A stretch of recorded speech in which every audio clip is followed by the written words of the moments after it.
मैं एक बार उन 25 भारतीयों के नाम इस सदन में पढ़ना चाहती हूँ ताकि यहाँ बैठे हर सदस्य को यह एहसास हो कि वे भी हमारी तरह इंसान थे, किसी राजनीतिक बिसात के मोहरे नहीं थे। वे भी इस देश के बेटे थे, वे भी इस देश के शहीद हैं। उनके परिजनों के प्रति हम सब की जवाबदेही बनती है, उन्हें सच्चाई जानने का हक है। नमस्कार, आदाब, सत श्री अकाल, जय भीम, जोहार। मेरा नाम है नवीन कुमार। प्रियंका गांधी वाड्रा ने प्रधानमंत्री नरेंद्र मोदी का चेहरा लाल कर दिया, गृह मंत्री अमित शाह का चेहरा लाल कर दिया रक्षा मंत्री राजनाथ सिंह का चेहरा। भारतीयता के विचार के पक्ष में प्रियंका गांधी वाड्रा का यह भाषण याद रखा जाएगा। ये तरीका ठीक नहीं है आपका। मंजुनाथ राव, कौस्तभ गणबोते, शुभम द्विवेदी, जय हिंद। प्रियंका गांधी के भाषण का इंतजार था, लेकिन जब वो बोलने के लिए खड़ी हुई और उन्होंने सत्ता पक्ष की बेंचों की तरफ नजर दौड़ाई तो अगली लाइन साफ ही खाली थी। प्रधानमंत्री तो नहीं थे, न रक्षा मंत्री थे, न गृह मंत्री और न ही विदेश मंत्री। आपने मुझे बोलने का मौका दिया। ये अलग बात है कि सत्ता पक्ष के लोग सब मेरे बोलने से पहले ही भाग गए। एक बहुत ही बुनियादी सवाल से प्रियंका गांधी ने अपने भाषण की शुरुआत की, जो संसद में कई बार उठ चुका था, लेकिन जवाब देने से गृह मंत्री अमित शाह भाग गए, रक्षा मंत्री राजनाथ सिंह भाग गए, विदेश मंत्री एस जयशंकर भाग गए। उस दिन 22 अप्रैल 2025 को जब 26 देशवासियों को अपने परिवार के सदस्यों के सामने खुलेआम मारा गया,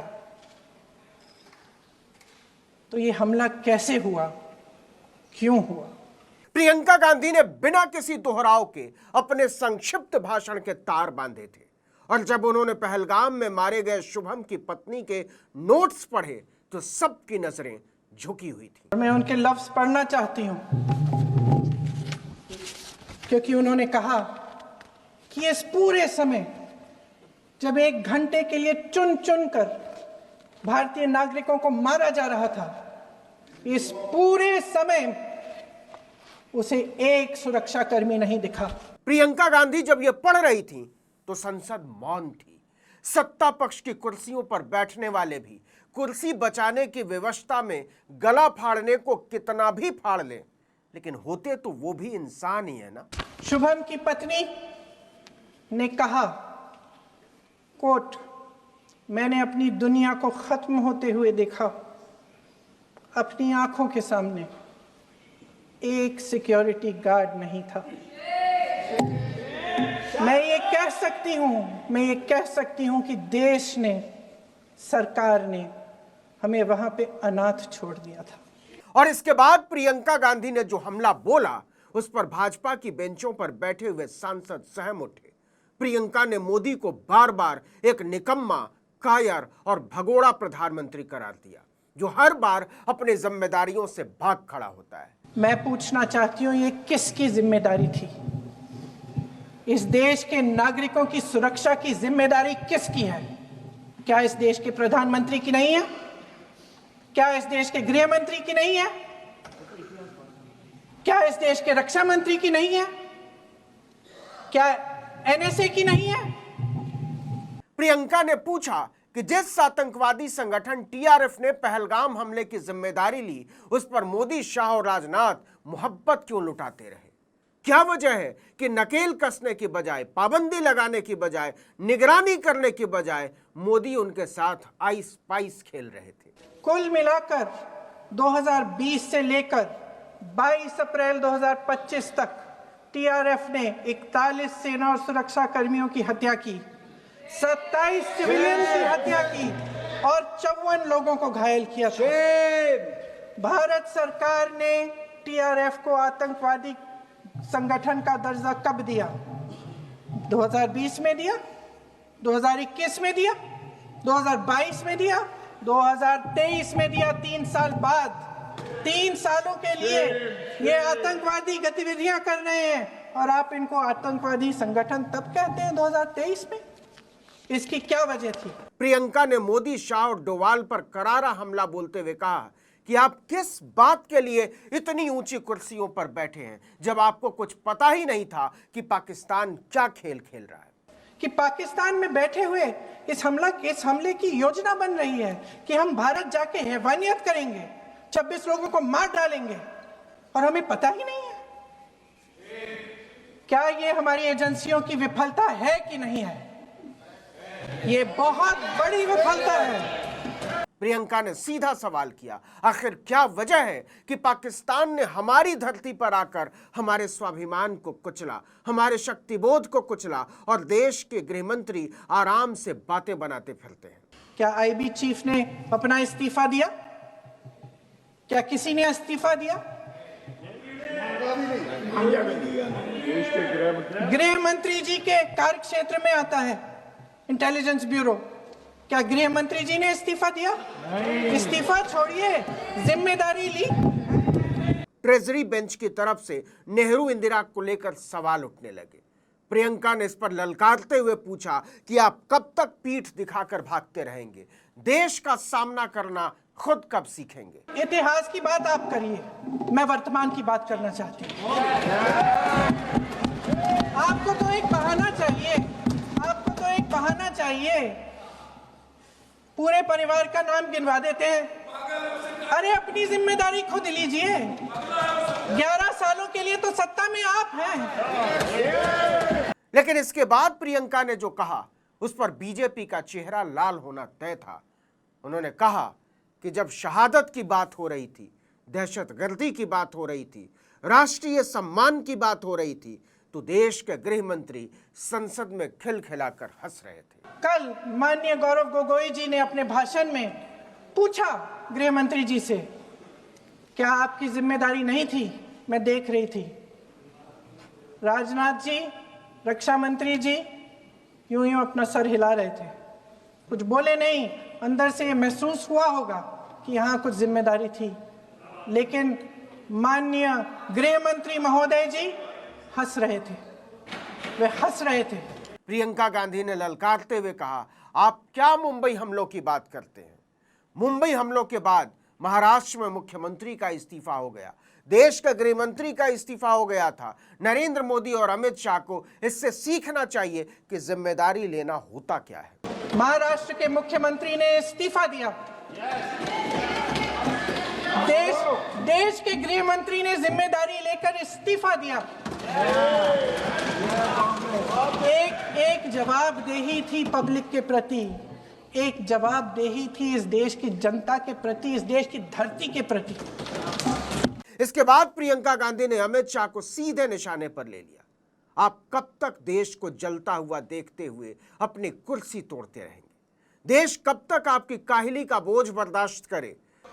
गृह मंत्री महोदय श्री अमित शाह जी के नाक के नीचे पूरा मणिपुर जल गया, दिल्ली में दंगे हुए, पहलगाम में हमला हुआ और आज भी वे उसी पद पर बैठे हैं। क्यों?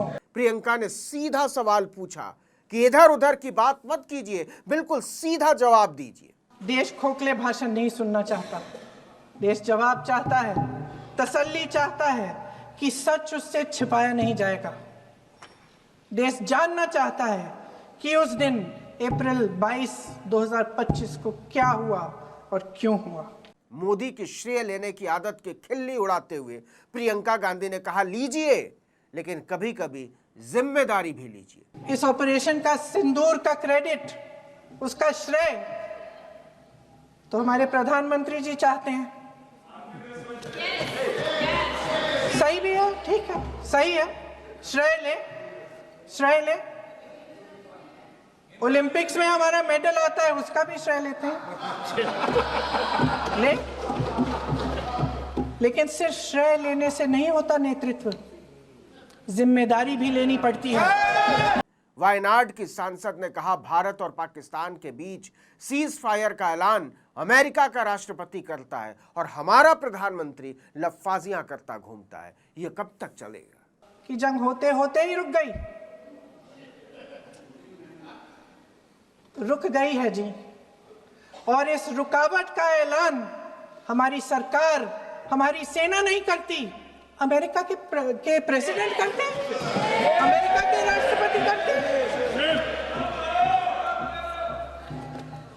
ये हमारे प्रधानमंत्री महोदय की गैर जिम्मेदारी का सबसे बड़ा प्रतीक है। अपने भाषण में रक्षा मंत्री राजनाथ सिंह ने कहा कि हमने पाकिस्तान को शरण में आने पर मजबूर कर दिया।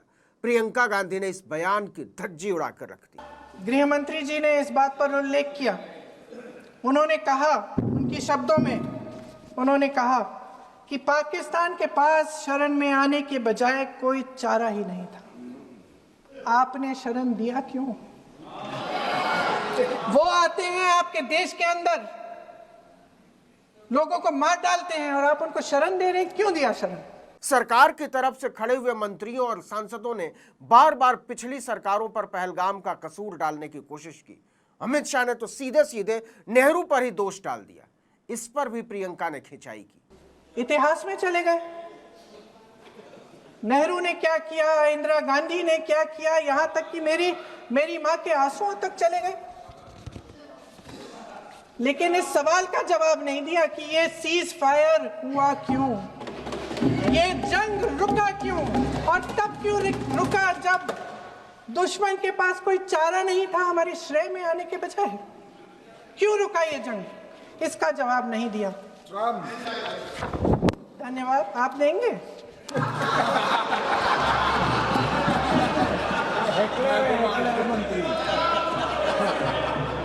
देना भाई देना, आपको टाइम मिलेगा तो।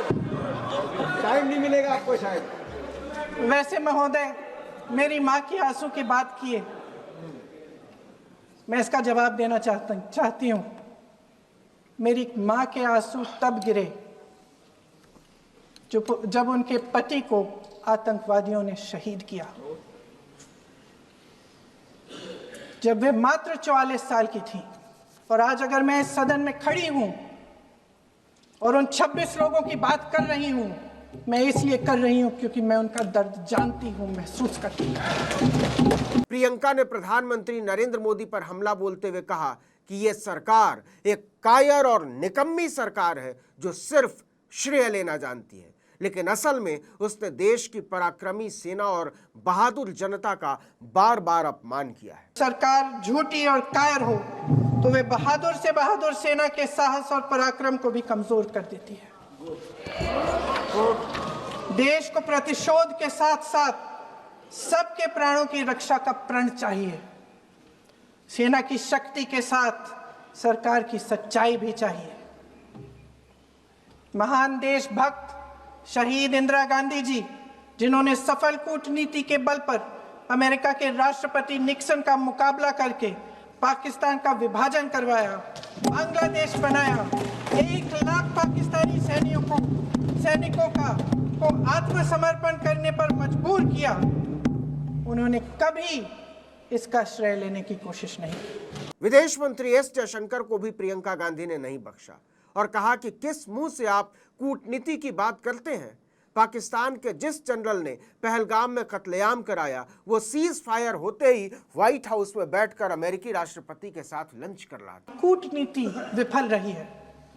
इसका प्रमाण यही है कि ऑपरेशन सिंदूर के बाद एक पाकिस्तानी जनरल जिसके हाथ खून से रंगे थे, अमेरिका के राष्ट्रपति के साथ बैठकर लंच खा रहे थे। अगर ऑपरेशन सिंदूर का मकसद आतंकवाद को खत्म करने का था, तो पाकिस्तान को संयुक्त राष्ट्र के आतंकवाद विरोधी समिति का अध्यक्ष चुने जाने से इस मकसद को धक्का लगा है। इसकी जिम्मेदारी कौन लेगा? क्या हमारे प्रधानमंत्री लेंगे? प्रियंका ने कहा, मोदी सरकार की कायरता बेमिसाल है। इस सरकार के लिए न जनता का कोई मतलब है, न सेना का और न संसद का। यह सरकार सिर्फ प्रचार से चल रही है। सवालों से बचने के लिए यह सरकार हमेशा प्रयास करती है। इसकी राजनीतिक कायरता बेमिसाल है। देशवासियों के प्रति जवाबदेही का एहसास ही नहीं है। सच्चाई यह है कि इनके दिल में जनता के लिए कोई जगह नहीं है। सब राजनीति है, सब पीआर है, सब प्रचार है, सब पब्लिसिटी है।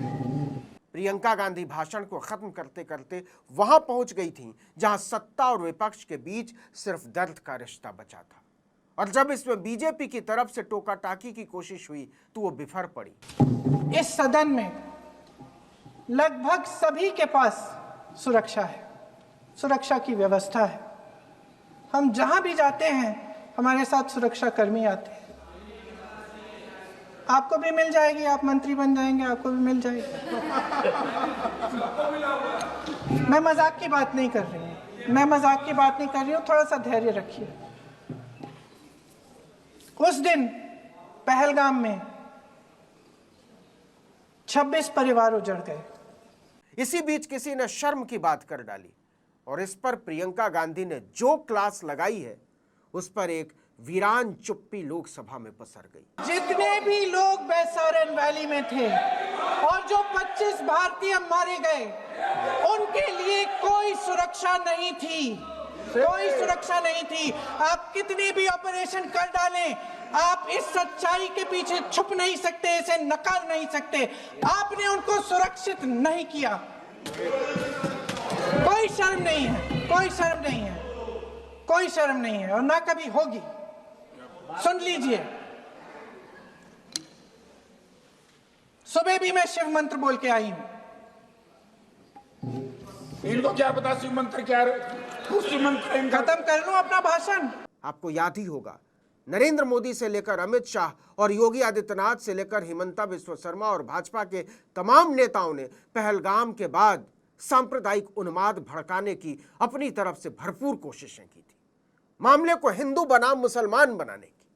भाजपा और उसके नेताओं ने अपने अपने हैंडल से बार बार ट्वीट किए कि जाति नहीं धर्म पूछकर मारा, लेकिन प्रियंका गांधी ने इस नैरेटिव की बखिया उधेड़ते हुए कहा कि वो सारे के सारे सिर्फ भारतीय थे, सिर्फ भारतीय। समीर गुहा भारतीय, बिट्टन अधिकारी, मनीष रंजन, हेमंत सुहास जोशी, विनय नारवाल, सुशील नथनियल, अतुल श्रीकांत मोने, सैयद आदिल हुसैन शाह, माननीय मंत्री रामचंद्रन, संजय लक्ष्मण लेले, माननीय प्लीज दिनेश अग्रवाल, दिलीप दिल से, प्रशांत कुमार सतपति, JS चंद्रमौली। अब आप बोलिए, अब आराम से बोलिए। JS चंद्रमौली, यतीश परमार, S मधुसूदन राव, माननीय सदस्य, नारेबाजी का सदन नहीं है। शैलेश कलाटिया, ये तरीका ठीक नहीं है आपका। मंजुनाथ राव, कौस्तभ गणबोटे, शुभम द्विवेदी। जय हिंद। इस वीडियो में इतना ही, लेकिन अगर आपने आर्टिकल 19 इंडिया को अब तक सब्सक्राइब नहीं किया तो फौरन कर लीजिए, बेल आइकॉन दबाइए, घंटी जैसी आकृति लाइक कीजिए और कमेंट करके बताइए हमारा वीडियो आपको कैसा लगा। हमारा ट्विटर हैंडल है article19_India और मेरा ट्विटर हैंडल है नवीन जर्नलिस्ट। नमस्कार।